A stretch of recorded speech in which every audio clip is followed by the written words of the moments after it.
Hey everybody, how you doing? Dr. Ashley Oxner here. I'm going to be talking today just a little bit about chiropractic, pregnancy, and breech babies. Sometimes people hear number one pregnancy and then babies, and they think about chiropractic. It's kind of like a wake-up call or a little bit shocking, so to speak. So what I want to do here is I'm going to give a couple minutes as we build the broadcast out here. I want to make sure I get everybody included that I possibly can. So give me just a couple minutes as we work on that. But yes, it's going to be a fun live. I think it's going to be exciting because there's a lot of people that could benefit from this. So I just switched this to public, so we should be good to go.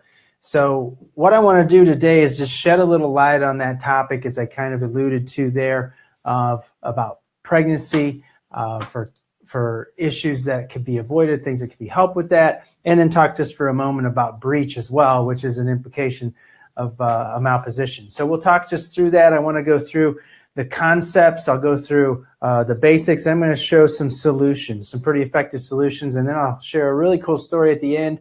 And then hopefully anybody out there that you know, even if it's yourself, whoever, share this video with them so they can understand some of the things that are available to them, the alternatives that they just didn't know. So first and foremost, to understand just a little bit about what we're shooting for here. So when you look for the presentation of the baby from a pregnancy, we want the head down. So if the baby's head down to start with, that's good.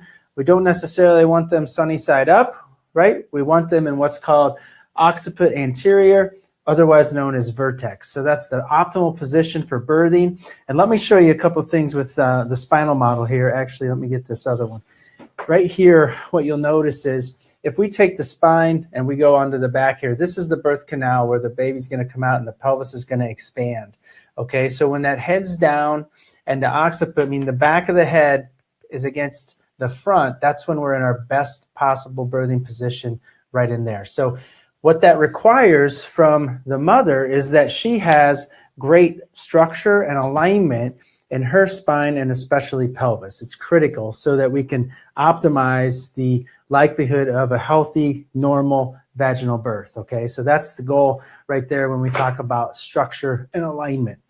So a couple of things to discuss just about the malpresentations. Fancy word for the baby's not in the right spot. So the two I want to focus on today are breech and transverse, because those are the two that we have the most success with in seeing the baby actually turn, which I'll talk about here toward the end of the video. So if you're just joining us, again, we're talking about breech babies, pregnancy, and the implications on, the application of chiropractic as an avenue for support there. So when we look at these malpresentations and we talk about breech, the baby's, of course, no longer head down or never was, and the legs are up and they're up and their butt's down. So the baby just isn't in the right spot. They're not where they need to be to exit. When we look at transverse, that's basically sideways. We've got the same concept there when we talk about a malpresentation, however, just not completely flipped upside down. So things that can kind of contribute to this when we look at this. So for the mother, maybe there was some pelvic inflammation. There could have been some pelvic fibroids. She could also have had some issues with the placenta previa, a lot of different things like that that could contribute. When we look at the baby, prematurity sometimes can contribute to this.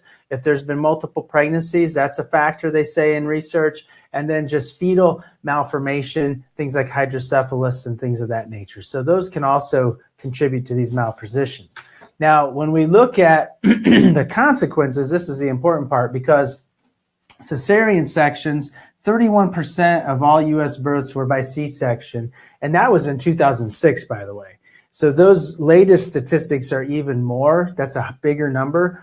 12% of those were due to breech. So 158,695 births were due to a breech presentation. That's why we had a cesarean. So I want to show you what the medical intervention is and what medical people do to actually take the breech presentation and get the baby to turn over. It's called the external cephalic version. They literally, with the hands, are forcing and turning and torquing the baby around, trying to physically maneuver it into that head down position.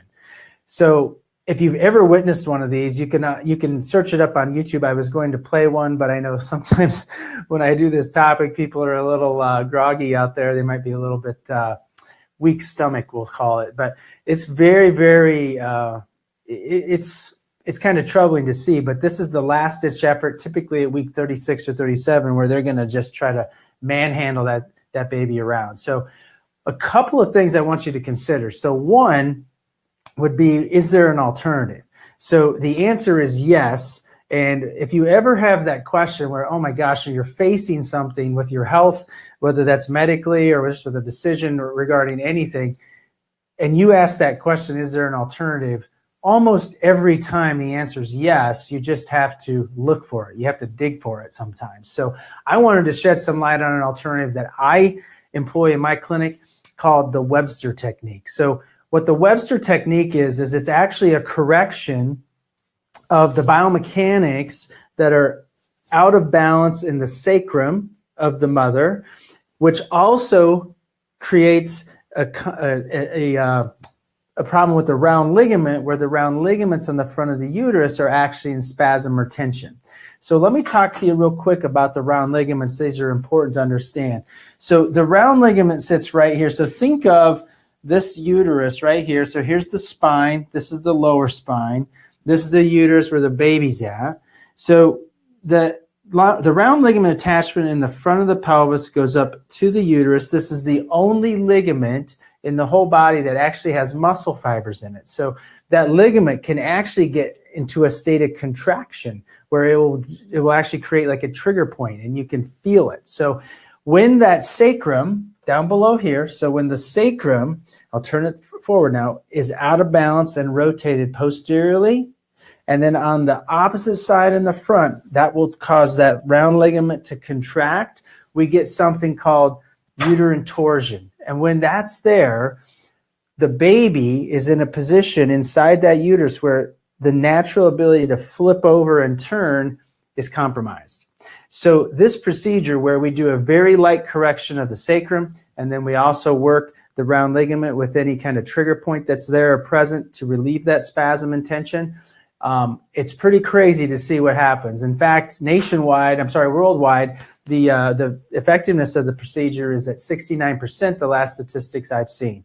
In my own personal clinic, our statistic is at 83% on this procedure. I want to tell you just a little bit about a family that experienced those benefits. So as you look on the screen here, the first 4 children were actually born all natural with no intervention. Everything was fine throughout the entire pregnancy as far as the positions of the baby and the birth process.